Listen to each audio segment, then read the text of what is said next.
বিগত হাসিনা সরকারের আমলে বাংলাদেশের ব্যাংকিং খাতে কী পরিমাণ লুটপাট আর অরাজকতা চালানো হয়েছে তা মোটামুটি বাংলাদেশের সবাই জানি, যার ভুক্তভোগী হচ্ছে বাংলাদেশের বেশ কয়েকটি ব্যাংকের গ্রাহকরা। তার মধ্যে বিশেষ করে বাংলাদেশের ইসলামী ধারার ব্যাংকিংগুলোই বেশি, যার মধ্যে রয়েছে সোশ্যাল ইসলামী ব্যাংক, ফার্স্ট সিকিউরিটি ইসলামী ব্যাংক, গ্লোবাল ইসলামী ব্যাংক, ইউনিয়ন ব্যাংক এবং হচ্ছে ন্যাশনাল ব্যাংক। তবে বিভিন্ন সোশ্যাল মিডিয়াতে দেখা যাচ্ছে ইসলামী ব্যাংকের নাম হওয়ার কারণে বাংলাদেশের গ্রাহকরা ইসলামী ব্যাংক এবং অন্যান্য 5টি ব্যাংকে কিন্তু গুলিয়ে ফেলছে। ইসলামী ব্যাংক বাংলাদেশ লিমিটেড এই ব্যাংকে কোনো সমস্যা নেই, হালকা কিছু সমস্যা দেখা দিলেও সেটা কিন্তু সেই ব্যাংক কিন্তু সম্পূর্ণরূপে ঘুরে দাঁড়িয়েছে, যেটা হচ্ছে বাংলাদেশ ব্যাংকের গভর্নর নিজেই বলেছেন এবং বাংলাদেশ ইসলামী ব্যাংকের দিকে তাকালে আমরা সেটা দেখতে পারি। তবে অন্যান্য যে 5টি ইসলামী ব্যাংকের সাথে নাম জুড়ে দিয়ে তারা কিন্তু এই ইসলামী ব্যাংকের নাম ব্যবহার করার কারণে গ্রাহকরা বুঝতে পারছে না আসলে ইসলামী ব্যাংক এবং অন্যান্য ব্যাংকগুলো কোনটি, যার কারণে ইসলামী ব্যাংকের গ্রাহকরা কিন্তু ভীত সন্তুষ্ট হয়ে পড়ছে এবং ইসলামী ব্যাংকের গ্রাহকরা তাদের অ্যাকাউন্ট থেকে প্রচুর পরিমাণে টাকা তুলে নিচ্ছে। আসলে আমাদের খবরগুলো আগে খেয়াল করা উচিত যে হচ্ছে সম্মিলিত ইসলামী ব্যাংক, অর্থাৎ 5টি দুর্বল ইসলামী ব্যাংক যে রয়েছে সেই 5টি দুর্বল ইসলামী ব্যাংক একত্রিত হয়ে যে সম্মিলিত ইসলামী ব্যাংক তৈরি হয়েছে সেই ব্যাংকে হচ্ছে সমস্যা হয়েছে, যার কারণে সেই ব্যাংকের গ্রাহকরা টাকা তোলার জন্য বাংলাদেশ ব্যাংক ঘেরাও করেছে। কিন্তু এর মধ্যে কিন্তু ইসলামী ব্যাংক বাংলাদেশ লিমিটেড বা ইসলামী ব্যাংক বাংলাদেশ পিএলসি এই ব্যাংক ইনক্লুডেড নেই বা এই ব্যাংক অন্তর্ভুক্ত না। এটা সম্পূর্ণ আলাদা একটি ব্যাংক এবং এটাই বাংলাদেশের ইসলামী ধারার ব্যাংকের মধ্যে সর্বপ্রথম এবং সর্বোচ্চ স্ট্রং বা মজবুত একটি ব্যাংক। গুড নিউজ যে সবচেয়ে বড় ব্যাংক যেটা সবচেয়ে বেশি আক্রান্ত হয়েছিল ইসলামী ব্যাংক, 70-80 হাজার কোটি টাকা সেখান থেকে একটা পরিবার দোপাট করে নিয়ে গেছে। তারপরেও তো ব্যাংক দাঁড়িয়ে গেছে এবং তারা আবার ঋণ প্রদান শুরু করে দিয়েছে। ডিপোজিট গ্রোথ তো তাদের প্রচুর হচ্ছে। তো এই যে সাপোর্ট এবং ডিপোজিটারদের যে সাপোর্ট এবং আস্থা, এটা কিন্তু একটা ভাইটাল ইনগ্রেডিয়েন্ট। আমি আপনাদেরকে মাধ্যমে বলবো আস্থাকে অনাস্থায় পরিবর্তন করবেন না। খেয়াল করুন যে খবরে কিন্তু সম্মিলিত 5 ইসলামী ব্যাংকের কথা বলা হয়েছে। সুদসহ পুরো টাকা ফেরত চাইতে আন্দোলনে এসে জলকামানের মুখে বাড়ি ফিরতে হলো বহুল আলোচিত সম্মিলিত ইসলামী ব্যাংকের আমানতকারীদের। বৃহস্পতিবার সকাল থেকে কেন্দ্রীয় ব্যাংকের মূল ফটক আটকে আন্দোলন করেন তারা। তাদের দাবির প্রতি সংবেদনশীল থাকলেও বাংলাদেশ ব্যাংক বলছে 75 লাখ আমানতকারীর পুরো টাকা একসাথে ফেরত দেওয়া কোনো ব্যাংকের পক্ষেই সম্ভব নয়। ঠাট্টামি করেন নাকি? আমাদের বসে আমাদেরকে দিয়ে দেন, বাস শেষ হয়েছে। আমি আবার কিছুতে গিভ আপ করব না এবং আমি চাই আমার টাকা ফিরাই দিতে হবে।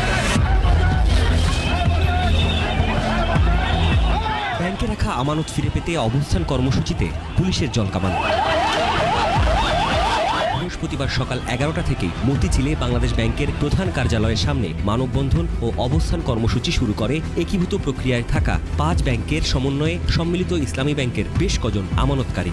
এখানে কিন্তু বারবার বলা হচ্ছে সম্মিলিত ইসলামী ব্যাংকের আমানতকারী, অর্থাৎ সম্মিলিত ইসলামী ব্যাংক বলতে 5টি দুর্বল ইসলামী ব্যাংক একীভূত হয়ে যে নতুন সম্মিলিত ইসলামী ব্যাংক তৈরি হয়েছে সেই ব্যাংকের গ্রাহকদের কথা বলা হচ্ছে। এই ব্যাংক যদি কোনো কারণে লোকসান হয় তাহলে বাংলাদেশ ব্যাংকের কর্মকর্তাদের কারণে হয়েছে। আমরা অসহায় এই অসভ্য সিস্টেমকে আমরা ধিক্কার জানাই। ব্যাংকে যাইলে আমাদের টাকাগুলো ভাই দিচ্ছে না। হ্যাঁ, ইভেন ব্যাংকে যাইলে বলে যে ব্যাংকাররা বলে যে ভাই আপনি লোন নেন, ভাই এটা কোনো অর্থনীতি, এটা কোনো ইকোনমিক্স বলে। সদ্য সাবেক গভর্নর ডক্টর আহসান এইচ মনসুরের মেয়াদকালে এসব ব্যাংকের 2024 ও 2025 সালের আমানতের উপর 4% হারে সুদ দেওয়ার সিদ্ধান্ত হয়, যা হেয়ার কাট হিসেবে পরিচিতি পেয়েছে। আমানতকারীদের বড় ক্ষোভ মূলত এই ইস্যুতে।